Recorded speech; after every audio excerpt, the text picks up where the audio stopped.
Hello my dear students. After the first molar, we are now ready to proceed on to the maxillary second molar. Let's look at some general characteristics at the start.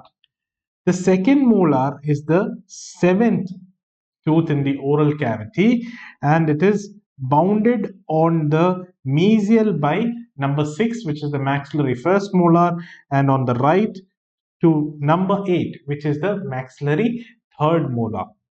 It has the mesial contact therefore with the permanent maxillary first molar and a distal contact with the permanent maxillary third molar if it erupts, meaning if there is no eruption, that is the maxillary third molar is ankylosed or impacted, you will not have a contact in that particular area. This will then become the posterior most tooth in the oral cavity. If the maxillary third molar erupts, that is the posterior most tooth of the oral cavity. It is again not a succedaneous dentition. It erupts in the 12th or the 14th age of your existence. When you look at the tooth numbering with respect to the FDI, the numbers are 17 and 27. Whereas when you look at the universal system of numbering, the right second molar is going to be second and the left second molar is going to be number 15. Now we come to the general form and function of the maxillary second molar. So here the crown form is almost as similar to the maxillary first molar, but it will be smaller, especially in the distolingual area. This distolingual area will be the distinguishing feature when you compare it with the maxillary molar. Yes, the buccolingual dimension of the second molar will almost be the same when compared to the first molar. This will be shorter again occlusogingivally when you compare it with the maxillary first molar. Remember, occlusogingival dimensions will progressively decrease as you go towards the right posterior or the end of the posterior teeth. The roots are as long as the first molar and they have a function of supplementing the first molar with grinding. Development table now. The initiation of calcification takes place between 2.5 to 3 years of age. The enamel will become completed between 7 to 8 years of age. The eruption pattern will be completed by the 12 to 13 years of age. And finally, completion of the tooth will occur between 14 to 16 years of age. Let us repeat that. The initiation of calcification will take place between 2.5 to 3 years of age. The completion of enamel will take place between 7 to 8 years of age, following which you will see an eruption of the tooth between 12 to 14 years of age, and finally completion of the root will occur between 14 to 16 years of age. The tooth will completely, almost entirely resemble the first molar, but for the sake of the session, we shall only look at the differences that exist between the two teeth. So, in the vertical axis, the first one that you're going to see will be your buccal aspect. Here you will see the tooth when compared to the first molar will be narrower occlusogingivally as well as mesiodistally. Here you will be able to appreciate the buccal groove that is present ending in a buccal pit, but it is farther towards the distal surface when compared to the mesial. Look, it is more towards the distal surface when converted to the when compared to the medial. The tooth which we are comparing with is the maxillary first molar. If you remember right, it was midway between the distal as well as the mesial. Here there is a mesial shift of the buccal groove towards the distal. There is a shift towards the distal.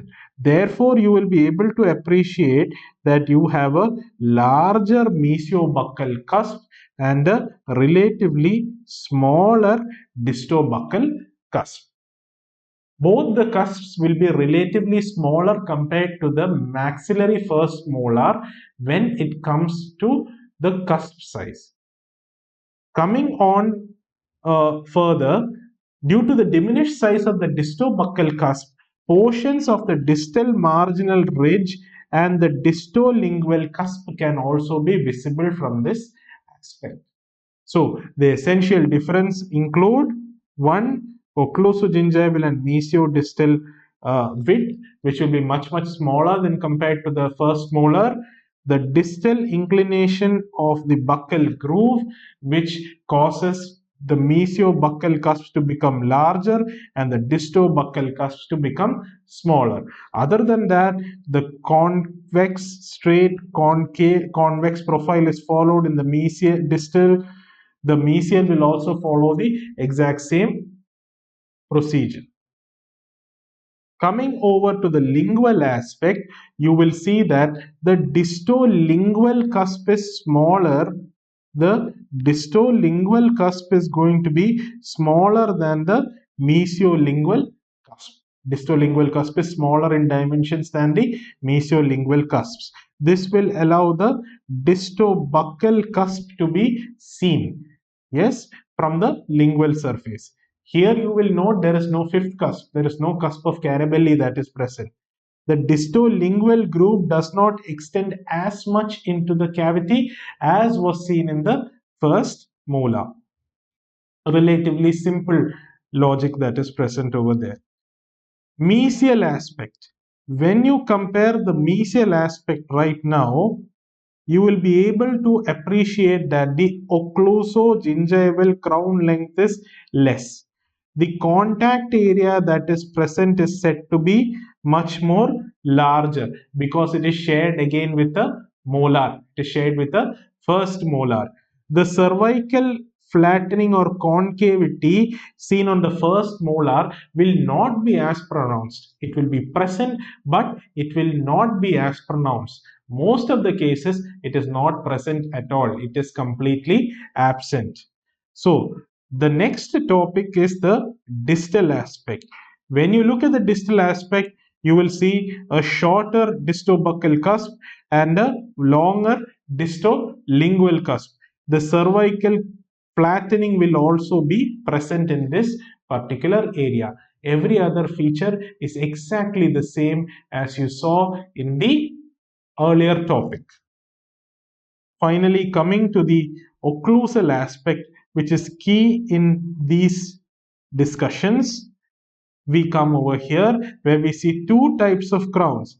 The first crown is rhomboidal in shape. The second crown is heart shape.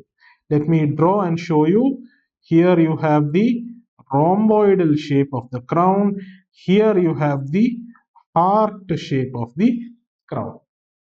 I hope you are able to appreciate it. In the rhomboidal, the mesiodistal width will be the same as the buccolingual width.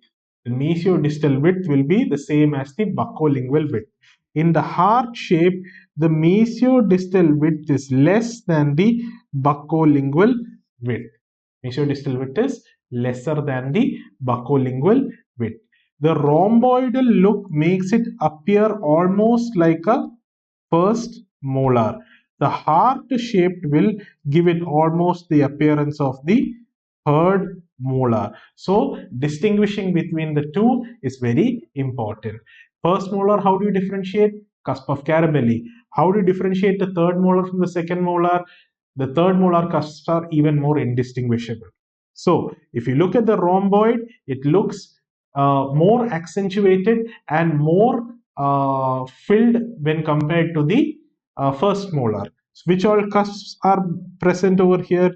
This is the mesial surface, distal surface, buccal surface, and lingual surface. You have the mesiobuccal cusp, distobuccal cusp, distolingual cusp, mesiolingual cusp.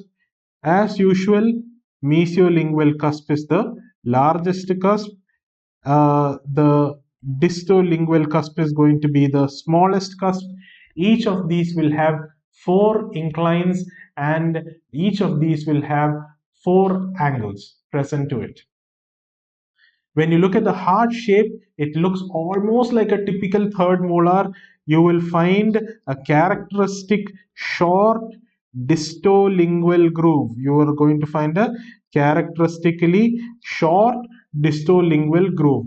The distal cusp will be completely held up together, and you may call this an entire distal cusp.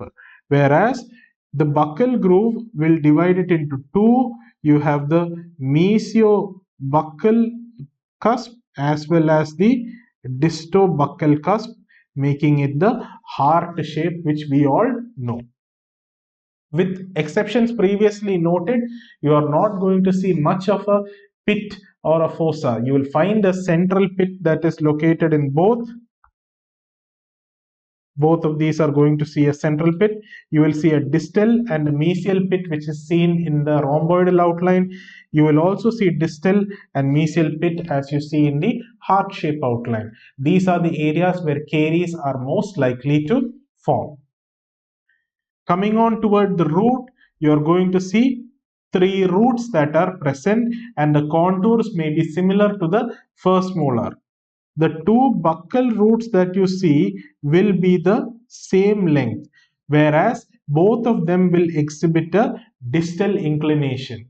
The lingual root, however, is the largest one that is present over here. The lingual root does not flare as much as the first molar. Therefore, you can see that the roots have a much more constricted appearance. All the root forms are going to be oval, and you are going to find one root canal in each of them, making it a total of three root canals. However, supplemental root canals can also be found. Four root canals have also known to be formed. What are the various variations and anomalies? This is the end of the topic. The heart-shaped occlusal is the most common variable that you see. Occasionally, a tubercle can be formed on the buccal cusp, which is an extra growth of enamel and dentine, which is formed on the buccal cusp. And finally, the two buccal roots may sometimes be fused together. Deflections are not uncommon, and they deflect usually to the distal. Because the second molar has common factors with the first, almost all margins, all fossae, all cuspal inclines, all cervical convexities, all occlusal table features will be almost, if not similar, to each other. We have now completed the second molar. We will end the maxillary posteriors with the third molar. That will be taken in the next session. Thank you.